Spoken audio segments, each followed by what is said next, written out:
تو جب کسی بندے نے اپنی طرف سے کوشش تھوڑی بہت شروع کر دی، دل میں شوق بھی ہے اور اس کے شوق ہونے کے ساتھ اس کی حسرت بھی ہے کہ میں ابھی تک نہیں جا سکا، تو اللہ تعالیٰ ممکن نہیں ہے کہ اس کو محروم کرو.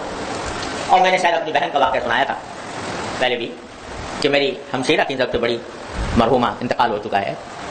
وہ بیچاری تنگ معاشی حالات سے گزر رہی تھی. آج سے تقریباً 60 سال سے بھی زیادہ پہلے کی بات ہے. تو ایک دن انہوں نے میرے والد ماجد رحمۃ اللہ علیہ سے عرض کیا کہ ابا جی حج کرنے کو بہت دل چاہتا ہے، اس کو بڑا شوق ہے. تو حضرت والد صاحب رحمۃ اللہ نے ان سے فرمایا کہ تمہیں شوق ہے؟ کہاں جی بہت شوق ہے. کہا نہیں تمہیں شوق نہیں. نہیں حضرت میں تو بہت شوق ہے، مجھے تو بہت دل چاہتا ہے کہ حج کروں. کہا کہ اگر شوق ہوتا تو کچھ تم نے اس کے لیے جمع کیا ہوتا.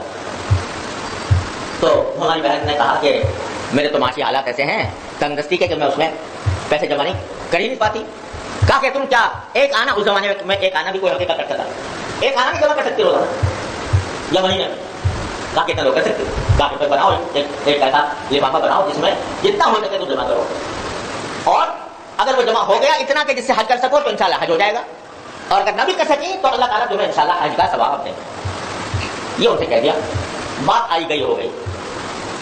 یعنی اب ہماری بہن نے شاید کو دل پر لگ گئی، انہوں نے ارادہ کر لیا اور کچھ جمع کرتی رہی ہوں گی. والد صاحب کو پتہ بھی نہیں، یہاں تک کہ ابھی ان کی عمر 34 سال تھی کہ اسی میں ان کا انتقال ہو گیا.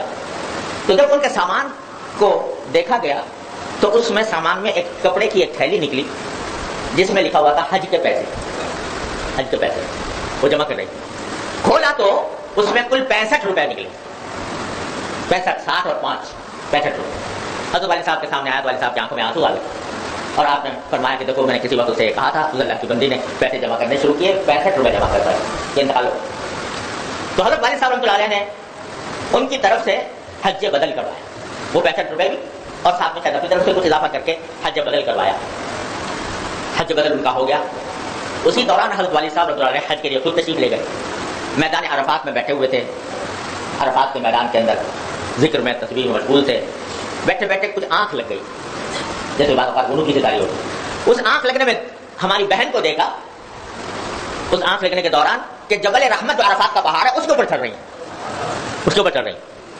یہ آنکھوں سے انہوں نے بین النوم والیقظہ، نیند اور بیداری کی درمیانی حالت میں یہ منظر دیکھا. اللہ تعالیٰ نے امید ہے اللہ تعالیٰ کی رحمت سے جو ان کا حج قبول فرما دیا. پتہ نہیں ان کی روح آئی تھی یا کیا ہوا تھا، اللہ جانے.